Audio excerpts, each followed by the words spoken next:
Hello everyone, আসসালামু আলাইকুম। আপনারা সবাই কেমন আছেন? আশা করি অনেক ভালো আছেন। তো আজকের ভিডিওতে আমরা কথা বলবো হচ্ছে এইচটিএমএল নোড নিয়ে। আসলে এইচটিএমএল নোডটা আসলে কি? এইচটিএমএল নোড হলো এই যে আমরা ডিপ দেখতেছি হচ্ছে, তারপরে বডি ট্যাগ, তারপরে স্ক্রিপ্ট ট্যাগ, এই প্রত্যেকটা পি এইচ অন প্রত্যেকটা হচ্ছে এক একটা নোড। জাভাস্ক্রিপ্ট নোড হিসেবে গণনা করে আর কি, এইচটিএমএল এলিমেন্ট হিসেবেও করে, আর হচ্ছে নোড হিসেবেও ধরে আর কি। তো এই নোডের মাধ্যমে আর কি এই নোটগুলো আমরা কিভাবে আজকে ভিডিওতে দেখবো যে নোটগুলো আমরা কিভাবে জাভাস্ক্রিপ্টের মাধ্যমে একটা নোট ক্রিয়েট করতে পারি, মানে এইচটিএমএল মার্কআপের মধ্যে কোনো কিছু না চেঞ্জ করে আর কি, জাভাস্ক্রিপ্টের মাধ্যমেই আমরা কিভাবে একটা নোট ক্রিয়েট করতে পারি বা বা হচ্ছে রিপ্লেস করতে পারি কোনো একটা নোটকে, আবার হচ্ছে রিমুভ করে দিতে পারি। তো দেখা যাক যে আমরা একটু দেখি প্র্যাকটিক্যালি। তো ধরেন এখানে একটা ডিভ নেওয়া আছে, ডিভের নাম হচ্ছে আইডি দেওয়া হচ্ছে ডেমো, আর হচ্ছে এখানে একটা পি ট্যাগ নেওয়া আছে P1। তাহলে আমরা আর একটা পি ট্যাগ নেই, P2 নামে নিলাম এটা। এখন আমরা চাই যে হচ্ছে এই এইচটিএমএল এর মধ্যে না মার্কআপ চেঞ্জ না করি, এখানে আর একটা পি ট্যাগ আমরা ক্রিয়েট করে দেব। আমরা চাইলে কিন্তু এটা পারবো। দেখেন এখানে কিন্তু দুইটা পি ট্যাগ আছে। এখন যদি আমরা চাই যে এটাকে হচ্ছে আমরা একটা পি ট্যাগ মানে ক্রিয়েট করবো আর কি, এর মধ্যে জাভাস্ক্রিপ্টের মাধ্যমে এর মধ্যে আর একটা পি ট্যাগ P3 আমরা হিসেবে হ্যাঁ P3 টেক্সট দিয়ে আমরা ঢুকিয়ে দেবো। দেখেন এটা কিন্তু আমরা পারবো। আমরা এটা করার জন্য প্রথমে আমরা একটা কাজ করি, লেট নেই, লেট বা কনস্ট্যান্ট যে কোনো কিছু নিতে পারেন। লেট ধরেন প্যারাগ্রাফ, যেহেতু প্যারাগ্রাফ নামে হচ্ছে একটা ভেরিয়েবল নিলাম। এই প্যারাগ্রাফ ইকুয়াল হচ্ছে কি দেব, ডকুমেন্ট ডট ক্রিয়েট এলিমেন্ট, মানে আমরা একটা এলিমেন্ট ক্রিয়েট করলাম, মানে ওই যে একটা নোড পি ট্যাগ ধরেন ক্রিয়েট করব, সেটার জন্য আমরা ক্রিয়েট এলিমেন্ট ইউজ করব। করার পর এর মধ্যে হচ্ছে পি ট্যাগটা দিয়ে দিলাম। এখন এটা ক্লোজ করলাম, একটা ভেরিয়েবলের মধ্যে রাখলাম। তারপর হচ্ছে লেট ধরেন টেক্সট, মানে এই টেক্সটটা হলো কি, এই টেক্সটটা হলো এই পি ট্যাগের মধ্যে যেই টেক্সট দেবো সেই টেক্সটটা। তো এই টেক্সটটা করার জন্য কি করতে হবে, document DOCUMENT document dot create note EATE text note, create text note নামে হচ্ছে একটা প্রপার্টি আছে, সেটার মাধ্যমে আমরা এই পি ট্যাগের মধ্যে কি টেক্সট দিতে চাই সেই টেক্সটটা হচ্ছে আমরা এখানে বলে দেবো আর কি। ধরেন এর মধ্যে আমরা দিতে চাই হলো দিস ইজ পি ট্যাগ 3, ধরেন পি ট্যাগ 3 নামে এখানে একটা অ্যাড করবো। ধরেন আমরা ক্রিয়েট করা শেষ। ধরেন এখন এই জিনিসটাকে আমরা বসাবো কোথায়, মানে এই জিনিসটা কিন্তু আমাদের এর মধ্যে মানে এটা হচ্ছে এর মধ্যে ঢুকে প্রথমে হচ্ছে কাজ হচ্ছে এই টেক্সটটাকে এখন পি ট্যাগের মধ্যে ঢুকিয়ে দিতে হবে। পি ট্যাগের মধ্যে ঢুকিয়ে দেওয়ার জন্য সেটা কি করতে হবে, প্রথমে হলো এই যে এই ভেরিয়েবলটা নিতে হবে। এই ভেরিয়েবলটা মানে যে পি ট্যাগটা ক্রিয়েট করলাম ওই এলিমেন্টটা নোটটাকে নিতে হবে, ধরেন এলিমেন্টটাকে নিতে হবে। এলিমেন্টকে নেওয়ার পরে ডট দিয়ে হচ্ছে এখানে অ্যাপেন্ড চাইল্ড, মানে সংযোজন করো, ওর মধ্যে সংযোজন করো অ্যাপেন্ড চাইল্ড। অ্যাপেন্ড চাইল্ডের মধ্যে হচ্ছে আমরা কি করব, হচ্ছে এই টেক্সটটাকে আগে এর মধ্যে ঢুকিয়ে দেবো আর কি। এই টেক্সটটাকে পি ট্যাগের মধ্যে ঢুকানোর জন্য আমরা অ্যাপেন্ড চাইল্ড ইউজ করবো আর কি। করার পর অ্যাপেন্ড চাইল্ডের করার পরে এর মধ্যে কি দেবো, এই যে টেক্সটটা আছে এই প্যারামিটারের মধ্যে এখানে আমরা টেক্সটটা দিয়ে দেবো আর কি। এই প্রপার্টির যেখানে পেন্থোসিস আছে, পেন্থোসিসের মধ্যে এখানে হচ্ছে এই ভেরিয়েবলটা দিয়ে দেবো, মানে এই প্যারাগ্রাফের মধ্যে আমরা টেক্সটটাকে ঢুকাই দিলাম। এবার হচ্ছে আমাদের কাজ হচ্ছে এখন এই জিনিসটাকে কোথায় শো করাবো, সেটা করার জন্য আমাদের কি করতে হবে, প্রথমে ধরেন এই যে ডিপটা আছে প্যারেন্ট ডিপ, এই ডিপের মধ্যে শো করাবো। তো আমরা প্যারেন্ট ডিপটাকে ধরি আগে, ধরেন লেট এটা ভেরিয়েবল নিলাম PARENT, ধরলাম ডিভ নামিয়ে নিলাম, ডিভ ধরেন ডিভ নামিয়ে নিলাম। Div document dot get element by ID, আইডিটা হচ্ছে ডেমো নামের যে আমরা আইডি নিছি, আইডিটাকে আমরা এখানে একটা ভেরিয়েবলের মধ্যে রেখে দিলাম।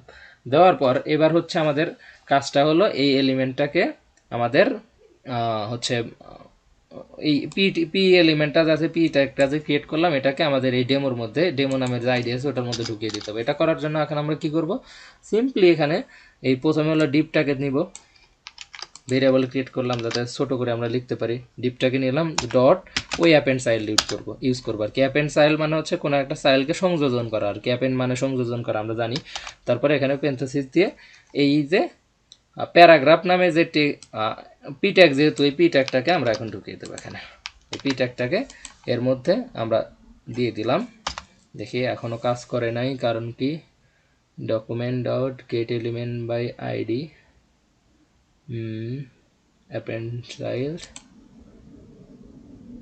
চাইল্ড ঠিক আছে, ডিভ ক্রিয়েট এলিমেন্ট আছে এখানে ডিইএমও ডেমো।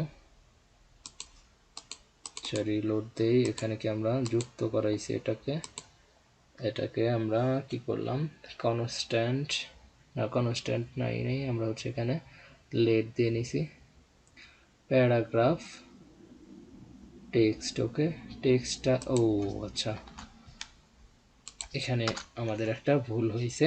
এখানে হচ্ছে আমরা যেহেতু ভেরিয়েবল লিখছি, কিন্তু আমরা হচ্ছে এখানে কোটেশন দিয়ে লিখছিলাম, সেই জন্য আর কি। দেখেন এখন কিন্তু একটা এলিমেন্ট এখানে যুক্ত হলো, কিন্তু আমার এই স্টেবল মার্কআপের মধ্যে কিন্তু এই পি ট্যাগটা নাই। দেখেন আমি যদি ইনস্পেক্ট করি তাহলে কিন্তু আমি এখন দেখতে পারবো যে এই 3 নাম্বার পি ট্যাগটা এই যে চলে আসছে। এবার হচ্ছে আমরা যদি চাই যে এই টেক্সটটা নিচে শো করতেছে, তো এটা যদি চাই যে আমরা হচ্ছে উপরে শো করাবো, যে হচ্ছে এটাকে দিয়ে আমরা কিভাবে উপরে শো করাইতে পারি। উপরে শো করানোর জন্য সিম্পলি আমরা ইউজ করবো হলো ইনসার্ট বিফোর। এখানে হচ্ছে আমরা তো ক্রিয়েট করলাম এলিমেন্টটাকে ক্রিয়েট করার পরে হচ্ছে চাইল্ডটাকে যে আছে চাইল্ডটাকে হচ্ছে মানে ওর মধ্যে ঢুকাই দিলাম আর কি। পি ট্যাগ একটা মানে চাইল্ড হিসেবে অ্যাপেন্ড চাইল্ডের মাধ্যমে আর কি ধরনের পি ট্যাগটাকে আমরা কোনো একটা জায়গায় মানে দিয়ে দিলাম, অ্যাপেন্ড চাইল্ড মানে যুক্ত করে দিলাম আর কি ডিবের মধ্যে। এখন আমরা যদি চাই যে এই সন কি এই যে ট্যাগ ওয়ানের উপরে শো করাবো, সেটা করার জন্য আমাদের কি করতে, প্রথমে আগে এই ট্যাগ মানে পি ট্যাগ ওয়ানটাকে ধরতে হবে। পি ট্যাগ ওয়ান ধরার জন্য আমরা একটা কাজ করি, ধরেন পি ওয়ান নামে আমরা একটা নিলাম document dot get element by ID নেব আমরা এখন, মানে ওই যে ওই পি ট্যাগটাকে ধরতে হবে DOCUMENT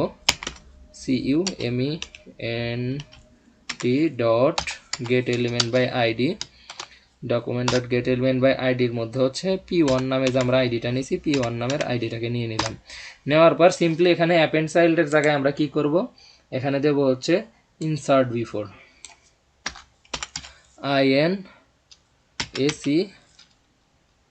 INSART ইনসার্ট বিফোর দেওয়ার পরে এখানে হচ্ছে ধরেন এই যে ডিপ ডট চাইল্ড দিলেও সমস্যা নাই, এখানে আমরা ডিরেক্ট হচ্ছে ইনসার্ট বিফোরের জায়গায় পি ওয়ান দিয়ে দেবো। এখানে পি ওয়ান ওটা দেওয়া যাবে না, ডিপ ডট চাইল্ড মানে উপরে কোনো একটা চাইল্ডের উপরে গেল সমস্যা নেই, এরকম করে আমরা দিয়ে দেবো। এই যে এখানে দেখেন এই যে 3 নাম্বার যে ডিপটা আমরা ক্রিয়েট করলাম সেটা কিন্তু এখন ওয়ানের উপরে গেল আর কি, পি ওয়ানের উপরে। আমরা যদি পি টুর উপরে দিতে চাই তাহলে এখানে সিম্পলি পি টু দিয়ে দেবো, এই যে পি টুর উপরে গেল। এই সিম্পলি কিন্তু এরকম করে আমরা করতে পারি। আবার আমরা চাইলে কিন্তু কোনো একটা এলিমেন্টকে রিপ্লেস করতে পারি, ধরেন এই পি থ্রিটাকে আমরা পি টুর জায়গায় রিপ্লেস করে দেবো। সেটা করার জন্য আমরা কি করব, সেটা করার জন্য সিম্পলি আমরা হচ্ছে এখানে অ্যাপেন্ড চাইল্ড, আচ্ছা অ্যাপেন্ড চাইল্ডে যাই আগে। এখানে হচ্ছে অ্যাপেন্ড চাইল্ডে আগে সংযোজন করব নোটটাকে আছে সংযোজন করানো আছে, মানে এই HTML এলিমেন্টকে সংযোজন করানো আছে।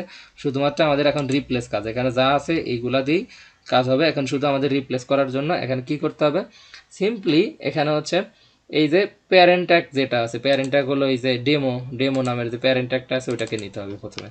নেওয়ার পর সিম্পলি ডট দিয়ে হচ্ছে আমরা লিখবো হচ্ছে replace child REPL। Replace child লেখার পরে এখানে 2টা প্যারামিটার হবে।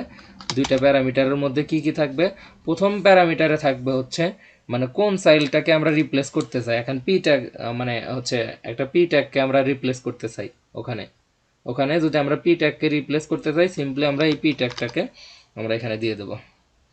প্রথমে পি ট্যাগটা দেব, তারপরে হচ্ছে আমরা কাকে রিপ্লেস করতে চাই, কোন জায়গায় রিপ্লেস করতে চাই সেটা দিতে হবে। বলে পি ওয়ানের কাছে রিপ্লেস করতে চাই, সিম্পলি আমরা এখানে পি ওয়ানটাকে দিয়ে দেবো।